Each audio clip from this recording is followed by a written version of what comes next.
Alright guys, such Kremp again today. Hope you're doing well and enjoying your day so far with the Halo World Championship currently going on. Shotzzy has been talking all sorts over the last few days on his various teammates and exactly what it might mean for other teams in the league, giving some interesting detail on Pred. The fact that when he came over from Seattle Surge, he was absolutely the do-it-all player on that roster. That took quite some adjustment going into the OpTic Texas team when others on the team were actually capable of living up to Pred's gameplay. And sure, Pred still played very well from then to the end of the season. However, could this situation potentially affect the new Los Angeles Thieves roster? Couple of players on that team that have been the do-it-all for their respective rosters over the last few years. Will that be a challenging adaptation period? Very much intrigued to your thoughts in the comments below. Hit the like button if you enjoy. Subscribe if you're new as always. I'd greatly appreciate it. First of all, thought this is pretty funny. You guys might remember actually, it was the World Championship for the CoD mobile stuff. I think they ran it in December 2022, was it maybe? It was that ReeaL event anyway that they did to start out the Modern Warfare 2 season when like everything was happening. They had the Call of Duty events they ran in ReeaL, the Pro-Am that they actually did, can you believe it, effectively at the time.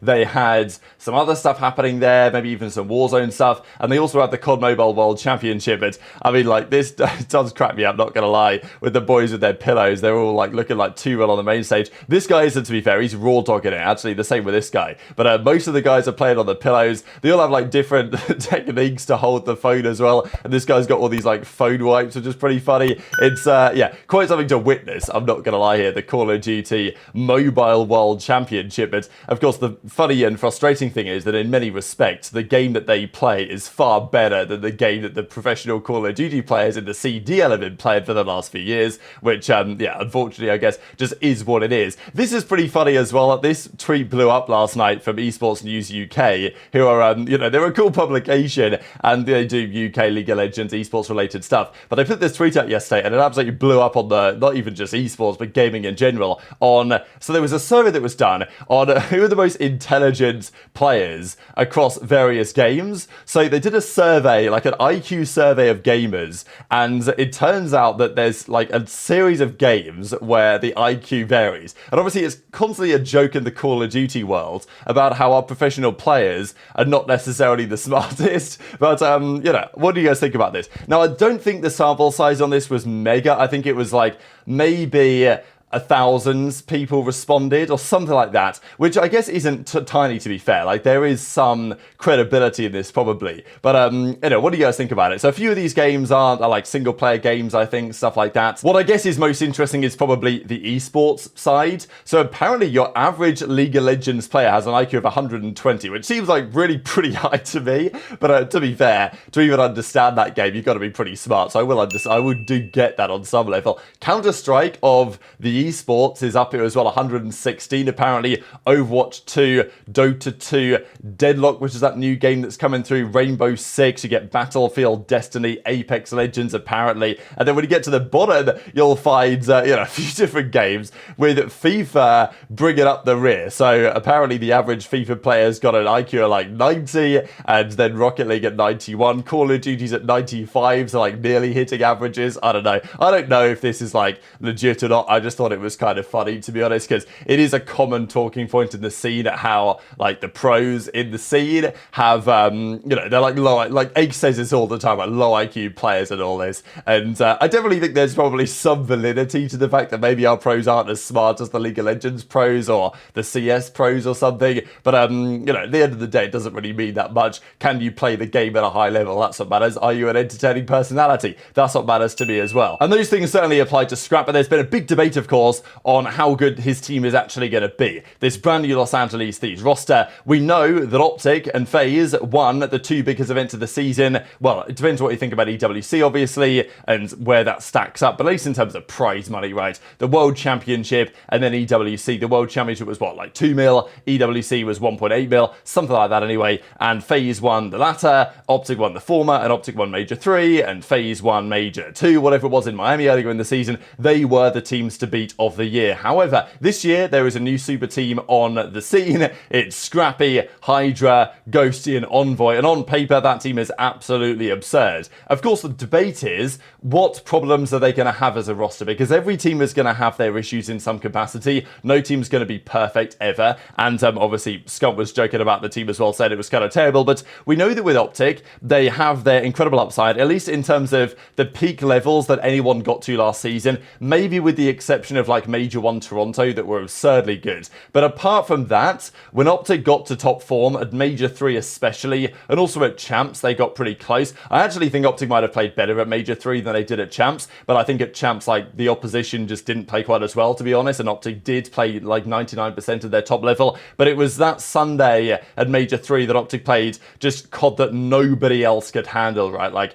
that was the ceiling, and I think that OpTic do have, in terms of when they're playing their absolute best, the highest ceiling peak in the entire game of any teams. Of course, they do also have their problems. We saw what happened after winning that, going into Major 4. There were clearly struggles there. There were clearly frustrations behind the scenes. And, you know, there's an argument that if Accuracy hadn't given some coaching advice to get that team back on the same page, they would have seriously struggled. So, and they can't always play at that level. I mean, they lost to Boston online. I mean, it was an absolute travesty, right? So, like, OpTic have the high highs, and it's also the possibility of the very low lows. But generally, they were pretty damn consistent last season, apart from that absolute terrible outlier, Major 4. But nonetheless, it's clear to everyone that OpTic do have the potential to fall into a situation like that. For FaZe, they were obviously very good, as they always are, capable of being one of the best, if not the best teams basically every time. And, you know, as long as FaZe win the tournament, you never think that it's over. Yeah, it's right. Like, you never really know what's going to be happening when FaZe are available and they're turning up on the championship Sunday. But often in the grand finals, they do still have the tendency to lose them. We also know that Cellium's consistency and his impact this year was not necessarily there. Getting the AR duo on the right page again was a bit of a problem. aBeZy also tends to fluctuate a little bit game to game on whether he's a top 3 player or whether he's like a top 10 player, which is still like pretty damn good. But you know what I mean, right? Like, some games aBeZy looks just unplayable, and then other games he looks, maybe he doesn't, you know, like the game as much or whatever, and he's a top 10, top 12 player rather than being a top 3 player, as I said. So there's those questions about FaZe as well, but generally they're going to be very consistent. And there will also be questions, of course, about the Los Angeles Thieves as well. What are their weaknesses going to be? Because with FaZe, another weakness I would say is their communication, right? Cellium's comms have obviously caused a bit of controversy over the last couple of years. What's that going to look like on Thieves? How's Thieves' search and destroy going to be? Are they going to work well as a team? Is HyDra Envoy going to work right? Like, these are questions that we have with OpTic, and Pred Shotzzy, they had their situations to work out as well. And Thieves as well will have their problems to work through. The question is exactly which problems. So we saw yesterday in Scrappy's video that he did talking about this, that he mentioned that him and Ghosty, well, at least Scrappy himself wasn't necessarily the biggest fan of Ghosty when they were playing against each other in challenges a couple of years ago. This was crazy though, I found, from back in 2015 when Ghosty was going to some local tournament in New Orleans. And I love this tweet. I won't disappoint. I'm a hybrid player. Retweets appreciated. And, you know, I beat FaZe online. We won't lose online. And actually, Scrappy hits the replies. I don't even know if either of these guys ever even played in that tournament to the end, but I did think it was interesting. And then he goes, I remember as well, a couple of years ago now, when Ghosty came on board with the Boston boys, or at least he was staying with Doug and his jet ski for a little while. And Doug had basically thought, like, Ghosty is a man for the future, a very talented player, brought him on board. I mean, this is still hilarious to look back on. And Scrappy then replied, of course, Scrap at the point was not exactly unknown, but at that point had maybe been on 1 or 2 thumbnails on this channel. No way you guys are living together to get ran all year by me. And then Ghosty replies and says, you'll be in the league. I won't have to worry about that anyways. So pretty funny, I guess. And Ghosty seemingly given some respect to Scrap and had some respect for his play. Maybe not necessarily the other way around on Scrappy's perspective, as we talked about yesterday. But I think the big question for me is really kind of some of these ideas that Shotzzy's getting into here in a second. As the OpTic boy said the other day, is it possible that someone doesn't get along so well on that roster? It's not out of the realms of possibility, right? Maybe the personalities, you know, get a bit abrasive if they don't get the results. But the more likely thing is that it's a playstyle potential struggle as well. And this is what Shotzzy gets into yesterday when talking over this OpTic, like the Halo tournament that's been going on when Pred came over from Surge, he was like playing to get kills because that's what he needed to do. When he was an OpTic, that was no longer such a necessity, and it took him a while to adapt to that. The news of the 100 Thieves team came out, and you had your opinion on it. What do you think, Bose? How do you think they're going to do? First thoughts, I mean, I think they're going to do well. Regardless, they're still a new team, and we've seen times where great teams may not come around for the first 2-3 events. It happens. So I think they're going to be a great team, automatically top 4, obviously top 3. I mean, they got Scrap, HyDra. It's hard to not be like, they're going to win the first, or, you know, but I mean, they'll definitely auto top 3, like for sure. Every time. It goes from a top 4 to a top 3 league. I mean, I think we talked about it a bit on the last podcast, but now that's like officially official. Like they did a podcast that team where we're sucks, sitting right dog. now. Hell yeah. No, they're a good team. They're all right. They're going to be good. But new game, shit, who knows? Maybe 2 of them might not get along down the line. Who knows what's going to happen? They're playing from Texas. Yeah, they're playing from here. Oh, that's dope. They're playing from here. Literally. There's no weed here, fellas. There's no what? There's no weed here, fellas. We saw Ghosty in Saudi. We need get that kid. I'm just kidding. They're going to be good. I think Pred can actually do it all. Seattle, he was annoying as fuck. But that's the thing, though, Mikey. It like I said, bro, it all depends on like who you're teaming with.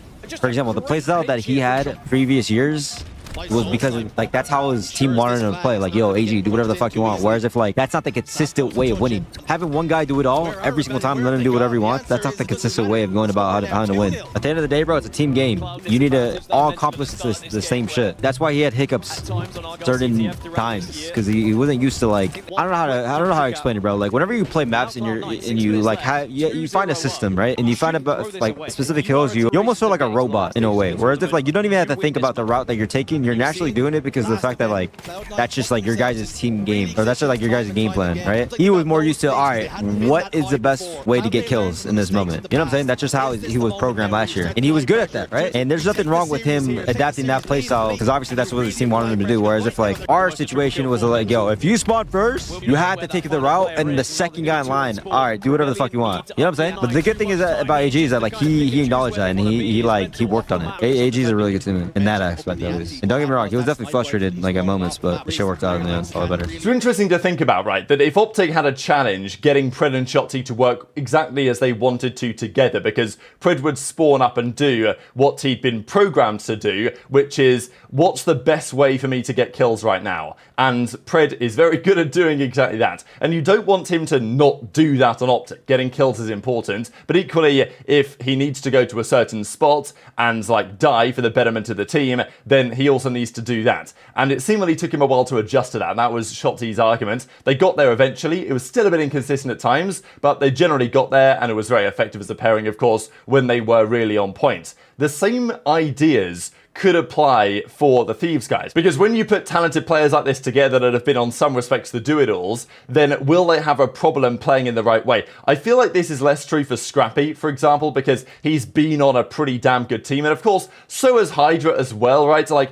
the Surge team that Pred was on, they were capable of winning events. They won that event in Vanguard alongside Sib and Mack and Accuracy. But that's not, you know, that team on paper probably isn't the same as what Scrap was with, let's say, last season with Insight, CleanX and Envoy. Like, it's not like Scrappy has been the absolute do-it-all, but he has been the consistent man. I think it mostly applies for HyDra, especially because HyDra is a similar player to Pred in many respects. Like, the way they play the game isn't that dissimilar. Both Scump-esque players where they have high engagements and incredibly high kills and high KDs as well. And there's a good reason why OpTic wanted HyDra in that Pred role effectively not all that long ago. So I think that's the question I would say for HyDra here, is whether he can come in alongside Envoy and whether that's going to work, because he will probably have to adapt his playstyle to some degree. It may take some adjustment time, but more than likely they have the talent to be able to deliver that. But very much interested in your thoughts on all of this stuff in the comment section below. Hit the like button if you enjoyed, subscribe if you're new, take care, and I'll see you next time.